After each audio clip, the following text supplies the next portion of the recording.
नमस्कार, मेरा नाम डॉक्टर रोहित मित्तल है। मैं एसपीएस हॉस्पिटल सिरसा में as a general and laparoscopic surgeon कार्यरत हूँ।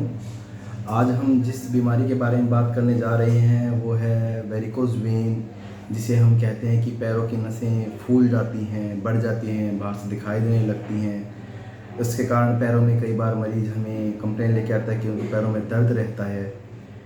पहले हमें ये समझना ज़रूरी है कि ये वेरिकोज वेन या पैरों नसों का फूलना होता क्या है, ये क्यों फूलती हैं, इसके लक्षण क्या होते हैं और इसका उपचार क्या होता है।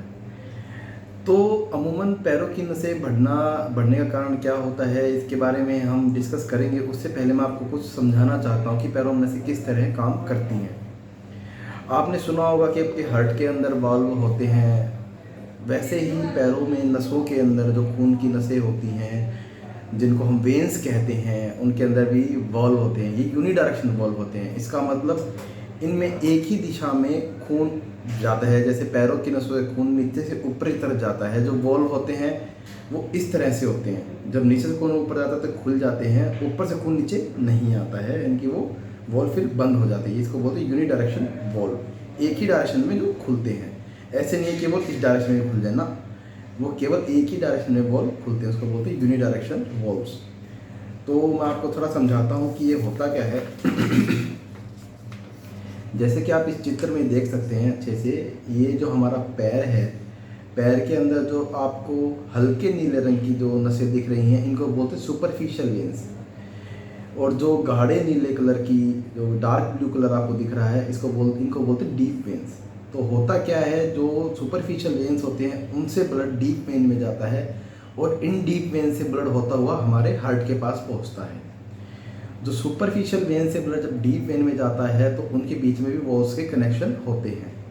वेरिकोज वेन क्यों होता है कि कई बार वो वॉल्व खराब हो जाते हैं, जिसके कारण ब्लड ऊपर से नीचे ना जाने की वजह, ऊपर से नीचे तो ब्लड जाता ही जाता है और ऊपर से नीचे ब्लड भी आता है। जो खून है वेन्स के अंदर वो लंबे टाइम तक खड़ा रहता है, जिसके कारण वो नसें फूल जाती हैं।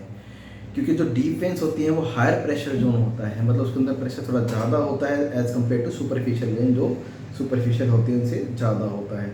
तो जब वो वॉल्व खराब हो जाता है तो ब्लड सुपरफिशियल वेन से डीप वेन में जाने की बजाय डीप वेन से सुपरफिशियल वेन की तरफ जाता है, जिसके कारण वो नसें फूल जाती हैं।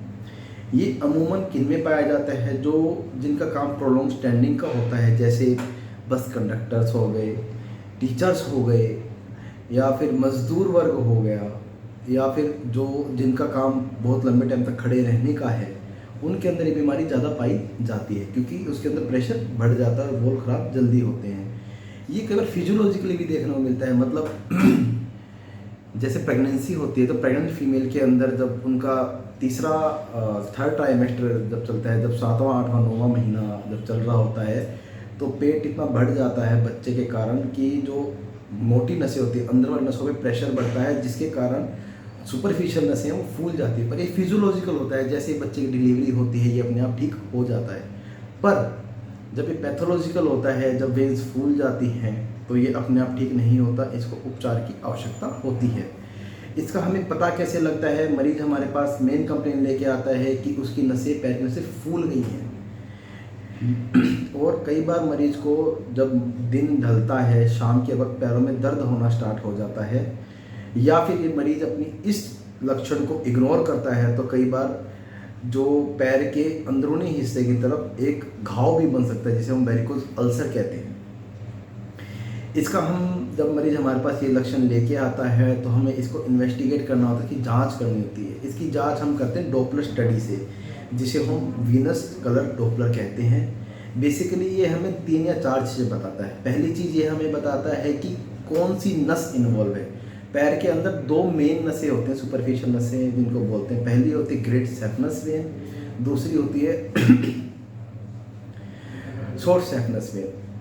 तो कौन सी नस इन्वॉल्व है वो पता लगता है। दूसरा, जो वॉल्व हैं वो खराब हुए हैं या नहीं हुए हैं, उसके बारे में पता लगता है। तीसरा, जो हमारे डीप वेन और सुपरफिशियल वेन्स के बीच में जो कनेक्शन वाले वॉल्व हैं, जिसे हम परफोरेटर कहते हैं, वो खराब है या ठीक है, उसका पता लगता है।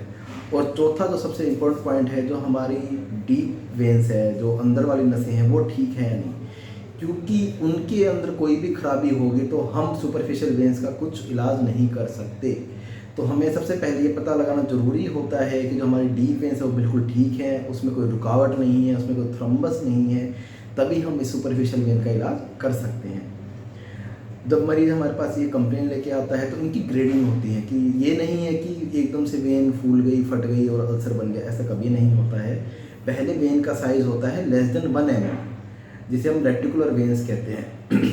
फिर साइज़ बढ़ता बढ़ता 1 to 3 mm जाता है और फिर मोर देन 3 mm होता है। जब मोर देन 3 mm वेन का साइज़ बढ़ जाता है तो हम उसे वेरिकोज वेन की कैटेगरी में लाते हैं। उसके बाद इसका ऑपरेशन क्या बनता है ये देखने के लिए हमें उसकी डॉक्टर स्टडी करानी होती है, जैसे मैंने आपको पहले समझाया। ऑपरेशन आज के पद्धति में बहुत नई नई मॉडलिटी आ चुकी हैं, अलग अलग तरह से ऑपरेशन होते हैं, पर इसमें मेन ऑपरेशन हमें देखना होता है कि कौन सी नस इन्वॉल्व है। तो उसके लिए मान लो यदि ग्रेट सेफनस वेन इन्वॉल्व है और उसका जो सेफ्रोफिमोरल जंक्शन जो ऊपर वाला वॉल्व है यदि वो ख़राब है तो हम इसमें vein stripping with saphenofemoral junction ligation with multiple phlebectomies, ये ऑपरेशन का नाम होता है। बेसिकली हम इसमें करते क्या हैं, जो आपकी बड़ी वाली जो सुपरफिशियल नस ख़राब हो गई है उसको हम निकाल देते हैं। निकालने के बाद जब वो नस निकल जाती है तो मरीज़ को हम फिर थोड़ी बहुत हिदायतें देते हैं, थोड़े बहुत प्रिकॉशंस बताते हैं कि उसको प्रोलॉन्ग स्टैंडिंग नहीं करनी है, उनको लंबी जुराबें पहन के रखनी है, कौन कौन सी एक्सरसाइजेज करनी है, तो ये बीमारी ठीक हो जाती है। अब आपके दिमाग में कई बार आपके मन में भी ये क्वेश्चन आता होगा कि जब हमें नस ही निकाल दी तो काम कैसे चलेगा। शरीर में क्या होता है, जब हमारी सुपरफिशियल नस निकल जाती है, जो मेन डीप नस है उसके थ्रू फिर खून नीचे से ऊपरी तरफ जाता है। तो वो जो सुपरफिशियल जो हम वेन, जो ग्रेट सेफनस वेन जो हम निकाल रहे हैं वो बेसिकली वो ख़राब हो चुकी है, वो आपकी किसी काम की नहीं है अब, इसलिए वो निकाली जाती है। यदि हम इसको इग्नोर करते हैं तो इसके क्या क्या लक्षण होते हैं, क्या क्या नुकसान हो सकते हैं। कई बार क्या होता है कि ये नसें अपने आप फट जाती हैं, जिसके कारण काफ़ी ब्लीडिंग हो सकती है, या फिर कई बार क्या होता है कि बीमारी बढ़ते बढ़ते जो ऊपर वाली चमड़ी है उसको ख़राब करते हुए उसके अंदर एक घाव बन जाता है, जिसे हम वेरिकोज अल्सर कहते हैं। तो ये सब तकलीफ़ें बढ़ जाती हैं।